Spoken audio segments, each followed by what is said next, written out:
welcome to this episode of What's Happening Waupaca. I am Joni Kern. Today we are talking to Doug Wilkie, who is teaching a class this spring on small engine repair through Fox Valley Tech. Correct.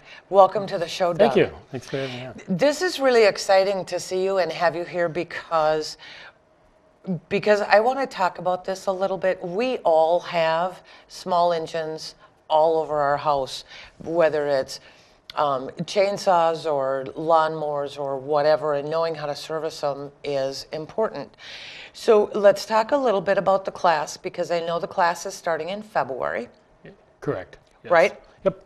And it's going to be held where? It'll be held at the auto mechanics lab or shop at the Waupaca High School. And it begins on Monday evening, February 6th, from 5:30, I believe it's 5:30 to 9, 5:30 to 9:30.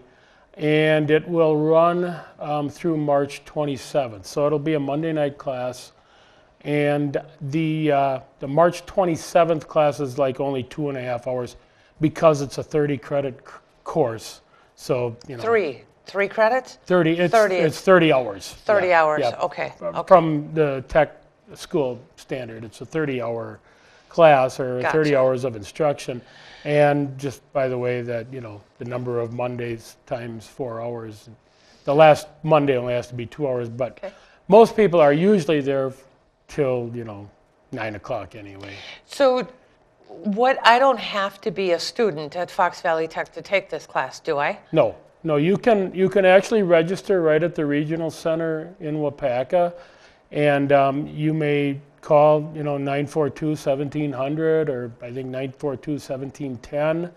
And I know that in the past they require, or they would say, in the book, the catalog says that you should buy a manual. Actually, you don't need the manual. I pretty much supply you with the printed materials that you need. Okay. Kind of a little booklet that Okay. will kind of help you and you take home. I actually read up in this class. The class is actually going to be rebuilding a small motor, correct? Yes, yeah. Actually, what people do or what the students do, and it's pretty much open to anyone from ages 15 to 95, 100, whatever. But and basically, and actually, if you're over 62, you'll get a decreased rate. I think it's like $17 is what the fee is. But don't quote me on that. But pretty much what people do is they'll bring in an engine, and it's 75% in the shop, 25% classroom. And what I will do normally is maybe spend half hour to 40 minutes going over, kind of a little bit of classroom instruction. I do spend some time teaching how to use measuring devices like micrometers, calipers, things like that. So one of the things that you wanted to do today is to give us just a couple of tips on what we can do to keep our small engines at home running well through the winter. Mm-hmm. So tell us about that. Okay. And really, I think one of the things that we see a lot, and I would have to probably, I guess I would estimate that 50% of the students that bring in engines, a lot of this is equipment they found by the side of the road. and it's actually repairable. In most cases, it's actually in relatively good shape, but there are things that I give them some pointers on what to look for, whether it's a lost cause or whether it's, salvageable. But one thing that I do notice, and I think a lot of this relates to how you maintain the engine when you're done using it for a particular season, like a lawnmower, in the fall when you're done mowing lawn, or in the winter when you're done, with a snowblower.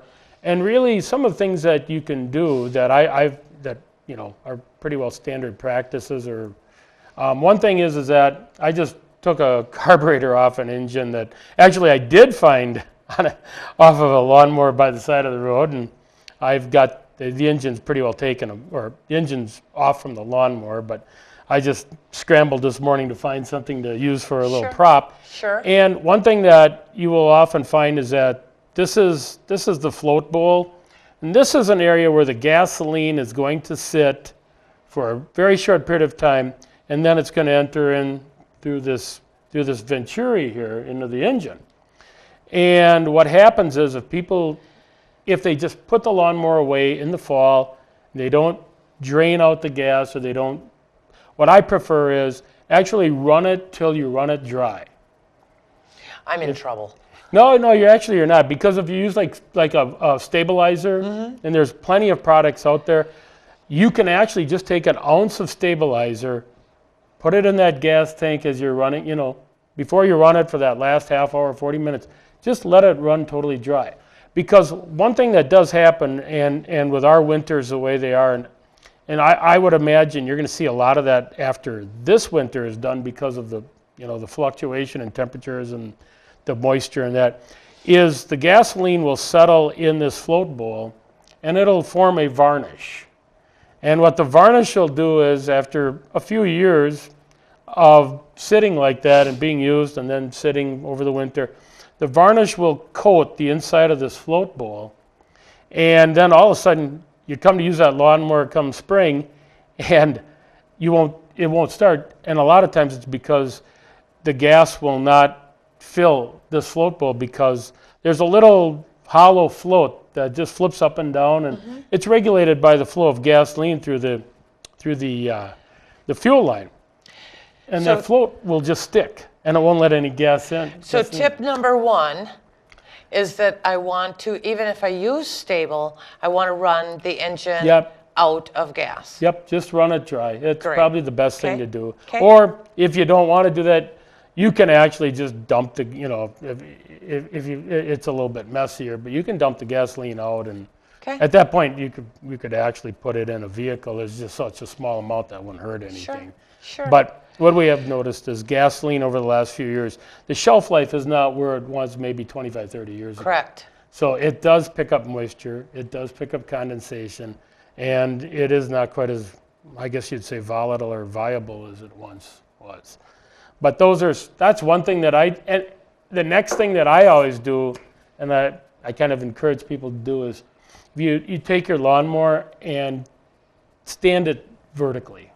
If you can hook it on the inside of a garage or something, and actually it doesn't hurt if you tip it upside down, because you should drain the oil out first.